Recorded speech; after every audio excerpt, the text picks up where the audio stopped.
안녕하세요. 크마TV ESG 텔러 정혜섭입니다. 6월 첫째 주, 둘째 주 국내 해외 ESG 트렌드 이슈픽 시작하도록 하겠습니다. 먼저 국내 ESG 트렌드 이슈픽입니다.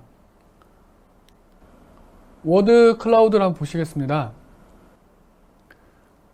가장 눈에 먼저 띄는 것은 임금 피크제, 그 다음에 ESG 등급, ESG 평가, 노동이사제가 좀 눈에 띄는데요.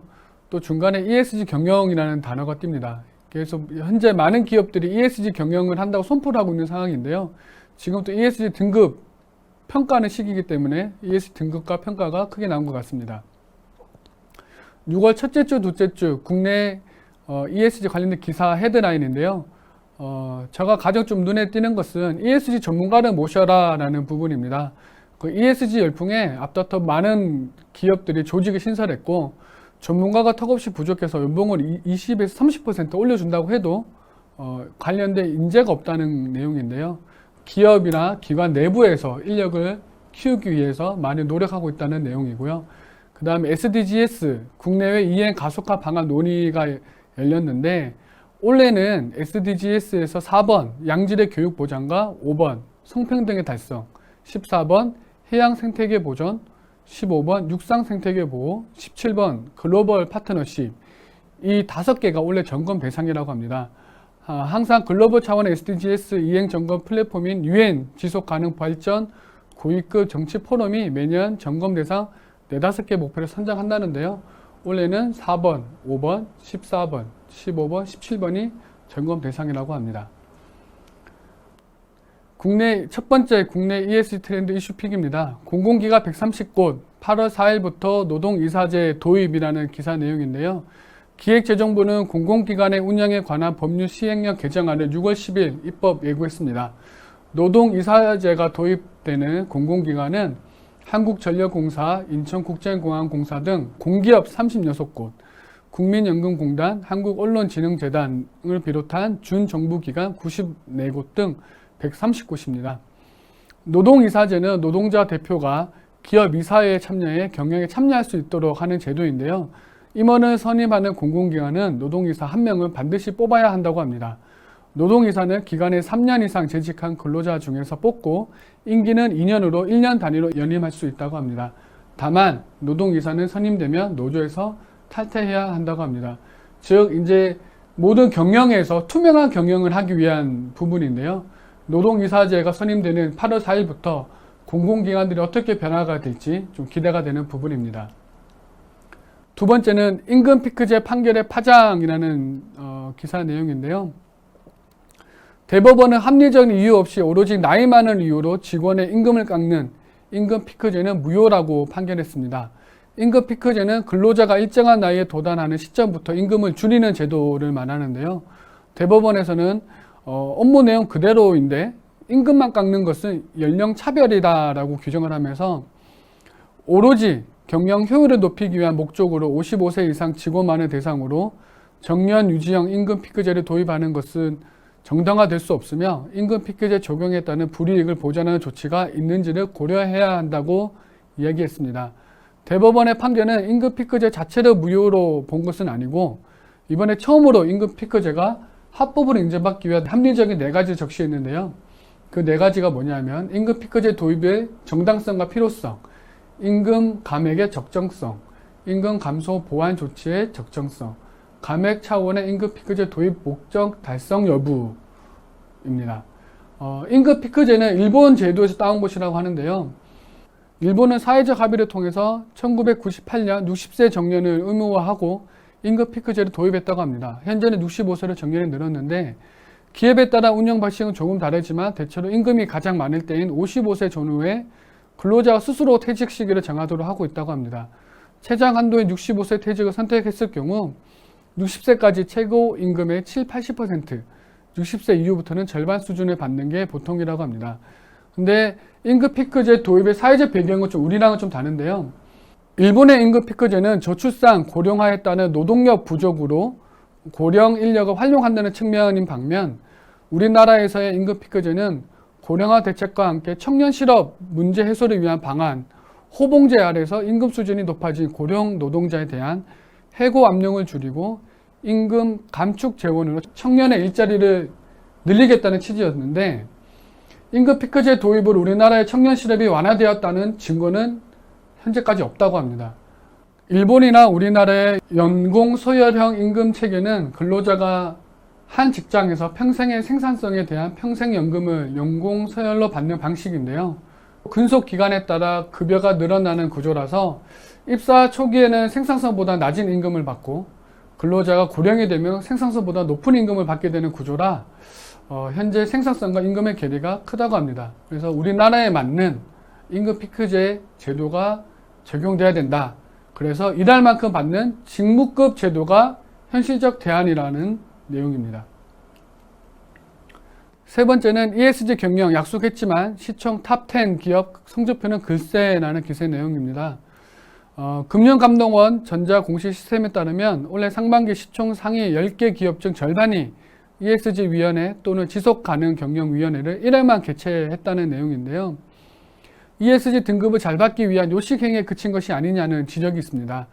ESG가 굉장히 강조되는 상황에서 기업들의 ESG위원회 개최가 조조한 이유는 여러 가지 비용 문제 등을 꼽을 수가 있으며 기업들이 사회적 책임을 다하기보다는 겉으로는 보여주기 형식이라는 어느 정도 지적이 있습니다. ESG위원회를 최소 분기마다 개최하는 한편 외부 전문가 의견을 충실히 반영해야 된다는 지적과 함께 더 적극적으로 사회적 책임과 국민을 위한 노력이 필요하다는 내용입니다.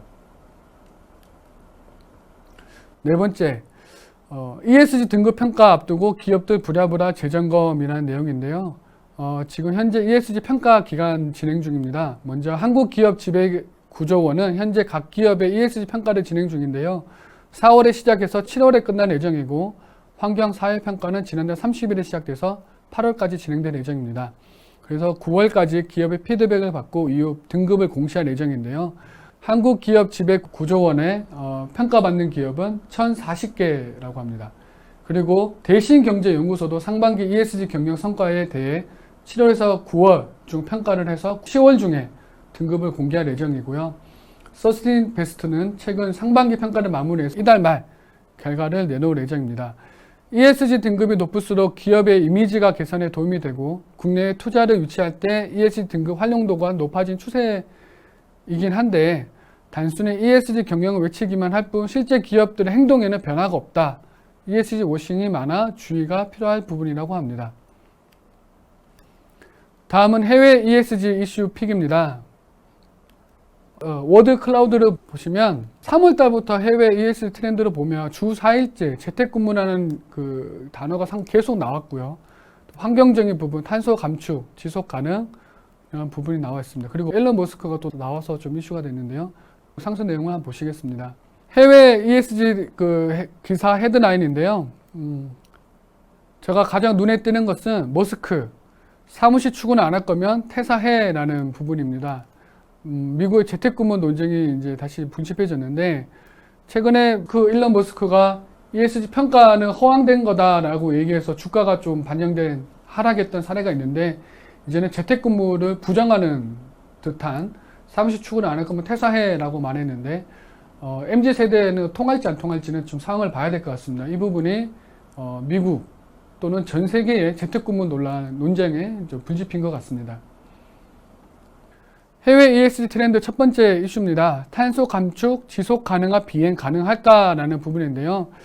6월 1일 우리나라 총선이 이루어지면서 좀 이슈가 됐던 게 김포공항 이전 문제인데요. 해외에서는 플래그 스캄이라고 해서 비행기로 여행하는 것을 부끄럽고 창피하게 생각한다는 뜻으로 스웨덴에서 플래그 스캄 운동이 시작되어 전 유럽으로 확산되었는데 비행기가 막대한 탄소를 배출하는 비행기를 타지 말고 다른 교통수단을 쓰자는 운동입니다. 프랑스에서는 국내선 제한 법안이 통과됐고 기차로 2시간 반 이내에 이동이 가능한 구간에서는 국내선을 탈 수 없도록 이제 법안이 통과됐고요. 독일에서도 2035년까지 국내선 항공편을 모두 없애겠다는 계획을 발표를 했고요. 오스트리아에서도 직선거리가 250km가 되는 구간에는 항공편을 폐지하고 해당 노선에 고속도로 직통열차를 증편하겠다는 움직임을 보이고 있습니다. 그래서 비행기가 탄소 배출을 워낙 많이 하다 보니까 비행기를 사용을 줄이자라는 건데 비행기 탄소 배출량은 기차 20배라고 합니다. 하지만 나라별로 육로 상황이 다른 데다 대륙간 이동을 할 때는 비행기를 대체할 만한 운송수단이 없기 때문에 해당 운동에는 한계가 존재한다라고 있다는 지적이 있는데요. 비행기 탑승 횟수를 줄일 수 없다면 연료라도 바꿔서 탄소를 줄여보자는 움직임이 지속 가능한 연료인 SAF를 사용하자는 것입니다. SAF는 석유, 석탄 등 화석 자원이 아닌 폐식용유와 도시 폐기물 가스 등을 원료로 만든 친환경 항공유입니다. 화석 자원을 기반으로 한 기존 항공유보다 2배에서 5배 가량 비싸지만 원료 수거부터 소비까지 전 단계에서의 탄소 배출량을 기존 항공유와 비교하면 최대 80%까지 줄일 수 있다고 합니다. SAF 사용량은 생산시설과 공급망 부족으로 전 세계 항공의 0.1% 수준에 불과하다고 합니다. 지난해 국제항공운송협회에는 2050년까지 항공사들의 탄소 배출량을 제로로 만들기로 합의를 했는데요. 국제민간항공기구는 지난해부터 온실가스 배출량을 2019년 수준으로 동결하고 이를 초과하는 항공사는 탄소 배출권을 구매하도록 하는 제도를 시범 운영하고 있으며 해당 제도는 2027년부터 의무화될 예정입니다. 참고로 우리나라는 대한항공 2017년 11월 국내 최초로 SAF를 사용해 미국 시카고에서 인천으로 오는 전기편 노선을 한 차례 운행하였고 지난 2월 프랑스 파리에서 인천으로 오는 전기편 노선에 SAF를 활용하겠다고 밝혔습니다. 근데 여기서 보면 우리나라에서 나가는 항공에 대해서는 아직 SAF를 사용한 적이 없고요. 국내에서 항공으로 돌아오는 항공에 대해서 SAF를 사용했다고 하는데 우리나라에서도 좀 뭐라 그럴까 개선이 좀 많이 필요할 것 같습니다. 그 전에 작년에는 항공사와 면세업체 그 다음에 여행사를 좀 살린다는 목적으로 무착륙 여행을 많이 국가에서 홍보를 했었는데 그런 부분에서 좀 우리나라는 다른 나라에 비해서 아직 좀 둔감하지 않나라는 생각이 들고 있습니다. 두 번째 이슈는 월화수목 토토토 주 4일제 속속 도입이라는 내용입니다. 주 4일제 근무제, 코로나 이후 직장인들에게 꿈과 같은 이 제도를 도입하는 국가들이 늘어나고 있습니다. 프랑스 LCLD 물류회사는 1년 전부터 주 4일 35시간 근무를 시행하고 있으며 직원을 추가로 뽑지 않았고 매출은 40% 증가했다고 합니다. 영국에서도 70여 곳에 이제 주 4일제 실험 도입을 하고 있고요. 대상자는 약 3,300여 명이라고 합니다. 임금 삭감 없이 하루를 덜 일하면서 생산성을 유지할 수 있는가가 좀 관건이라고 하는데요. 일본에서도 대기업 히타치는 내년 3월까지 주 4일제를 시범 운행한다고 하고요. 벨기에에서도 지난 2월부터 주 4일 38시간 근무할 수 있는 노동법 개정안을 발표했습니다. 미국 캘리포니아주 의회는 500명 이상 사업장에서는 주 4일제 32시간 근무 법안을 발의했고 아랍에미리트도 금요일 오전까지만 일하는 주 4.5일제를 도입을 했습니다. 주 4일제 도입이 빨라지는 건 코로나 기간 중 재택근무 시행이 일반화되고 일과 삶의 균형 중요시되기 때문인데요. 하지만 주 4일제는 기업 경쟁력을 악화시킨다는 지적과 일부 대기업만 가능하다는 지적이 있습니다.